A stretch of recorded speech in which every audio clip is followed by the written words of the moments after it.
It's 27 minutes after the hour. Scientology has some prominent followers and some very vocal critics, but now some of those critics are anonymous, taking their campaign to the internet. CNN's Corrine Winter explains. The Church of Scientology has had its share of critics over the years and more than its share of negative press.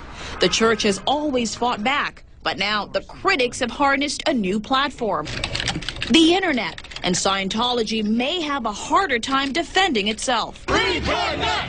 Reconnect! Groups like this one, called Anonymous, are using cyberspace to challenge the church. We are anonymous. We are Legion. The group's postings on YouTube generated heavy traffic. We want you to be aware of the very real dangers of Scientology. Anonymous recently staged protests in several cities, alleging, among other things, the church tears families apart, something the church denies. They don't care who you are, they disconnect you from your family. The group is made up of a growing coalition of anti-Scientology activists. Some say they're former Scientologists. They wear masks, they say, to shield themselves from potential harassment by the church and claim their actions are harmless. The Church of Scientology calls Anonymous cyber terrorists who have polluted the internet with lies about the religion. And that's not all. January 2008, a message from Anonymous is sent to the Church of Scientology. The church released this video to the media alleging Anonymous made thousands of harassing phone calls to church members, including death threats. Anonymous says it has waged an online war against Scientology, but says it's not guilty of any hate crimes. It's a categorically false accusation. We want change, but through peaceful methods. The FBI told CNN it's investigating whether the group's online videos cross the line between free speech and illegal activity. First Amendment attorney Douglas Morrell says that's often a fine line that's open to interpretation. From a First Amendment perspective, everybody who speaks on the internet has the right to speak, so long as they're expressing their opinion and aren't defaming anybody. That doesn't mean that the church won't try to come after them. Legal experts say the church may be facing its biggest challenge yet, trying to protect its image in a loosely policed medium seen by millions of people. Corrine Winter, CNN, Hollywood. Well, we're going to get reaction now from a representative of the Church of Scientology. Tommy Davis is a spokesman for the church, and he joins us live now from our Los Angeles bureau. Mr. Davis, thanks for getting up early. The Church of Scientology refers to Anonymous as a group of cyber terrorists. They say they're simply protesting the church and that they're harmless. You know, John, the reality on it is that in our case, we're dealing with things like, 96 death threats, bomb threats, acts of vandalism, these kinds of things that are very destructive and very harmful.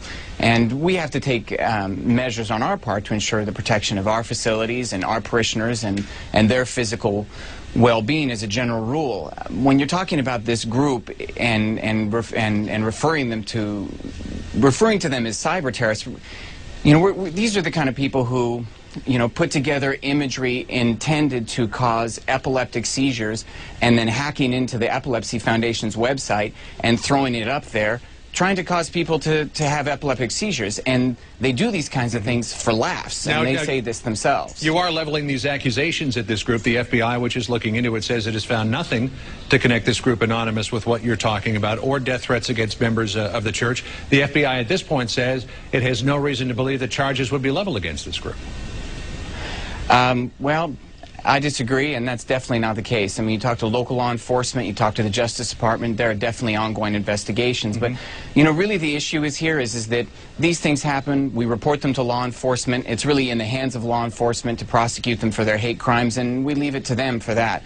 From our standpoint, we're carrying on. I mean, the worldwide interest in Scientology has never been higher. I mean, Scientology's grown more in the last 5 years than the last 5 decades combined. You have 7,700 churches, missions, and groups, and an enormous amount of interest in Scientology and what we do. So we're interested in putting true information out there. People can find out for themselves what it is, which is really what they ought to be doing. Is you can walk into a church, you can see what Scientology is, you can go online at Scientology.org and see for yourself, make your own decisions about what Scientology is about, and on any subject, people should really find out for themselves what it is, rather than listening to cyber gossip or hate mongering, which is really the kind of thing that's going on. On that point, help us to understand something about the church, and this is what this group Anonymous is protesting. They claim that the church separates family members, and there is this practice of disconnection, where if you're a member of the Church of Scientology, to the best of my understanding here on this issue, because I'm not a member and I don't fully understand it, but if you're a member of the Church of Scientology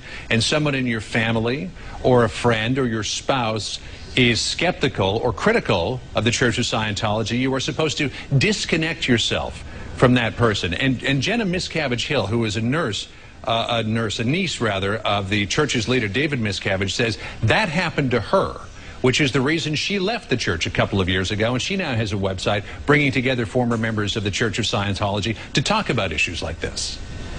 Well, first of all, this is a perfect example of how the internet turns things and twists things. There's no such thing as disconnection as you're characterizing it, and certainly you have to understand. Well, what is disconnection? Scientology is a new religion. You have the majority of Scientologists in the world, they're first generation, so their family members aren't going to be Scientologists and this kind of thing. And Scientology absolutely mandates, and it's really part of the code of being a Scientologist to respect the religious beliefs of others. So certainly someone who's a Scientologist is going to respect their family members' beliefs. And we consider family to be a building block of any society. So anything that's characterized as disconnection or this kind of thing, it's just not true. There isn't any such policy that in the church that's dictating who people should or should not be in communication with. You know, it just doesn't happen. People also talk about secrecy surrounding the Church of Scientology, and there are reports that only 10% of church members know the real origin story of the church, and they say that would be like if 90% of the members of the Catholic Church were not allowed to read the book of Genesis. Is that true? Absolutely not. I mean, it's so untrue. It couldn't be further from the truth. And again, I'll say it again. I mean, the best thing for people to do is they really have to find out for themselves. They can walk into a Church of Scientology. There's informational displays that they can go through on their own, see videos about what Scientology is. Or go to the website, Scientology.org, and there's over 82 videos, I mean 3 hours of content that describes what Scientology is, what we believe. You can hear Scientologists talking about their own faith. Right. Well, quickly, it's really that open of an activity. Help us to understand here, Mr. Davis, what is the basic belief of the Church of Scientology? Well, I mean, that could fill the Encyclopedia Britannica in terms of what Scientology is about and what it does. I think the better way for me to answer that question is to say, what can Scientology do? And it's something that you apply to your life, and it's tools for living and for improving relationships and these kinds of things, raising IQ. Because as you know, there are some people, and one of them is a correspondent for the Village Voice, who says the basic belief system or the basic tenet of the Church of Scientology is to rid the body of space alien parasites, to clear oneself. Well, John, does that sound silly to you? I mean, it's unrecognizable to me. Here's the thing. There's a lot of people out there talking about what they say Scientology is, and actually, no, I'll correct that. There's a small amount of people who are talking about what they think Scientology is. They spread it on the internet, and then other people read it and they think, oh, that must be what it is. Which is why I say people really should just come into the church and see for themselves, find out what it is, and then they can make their own decisions. Read a book by L. Ron Hubbard. You know, pick up a book like Scientology, Fundamentals of Thought, and you can see what Scientology is, what our beliefs are, and what we practice and why, and how people can use Scientology in their lives. That's the whole point, is how you can apply it to improve your life. Whether you want to call yourself a Scientologist or not, that's a personal decision. But people should go online, go to Scientology.org, check out the videos, get a book, read it, think for yourself, make your own decisions, and then people can make judgments based on that. But the kind of things you're talking about, they're unrecognizable to me. Tommy Davis, spokesperson for the Church of Scientology this morning from Los Angeles. Thanks for taking the time to be with us today. Absolutely. Thank you, John. Appreciate it. Alina?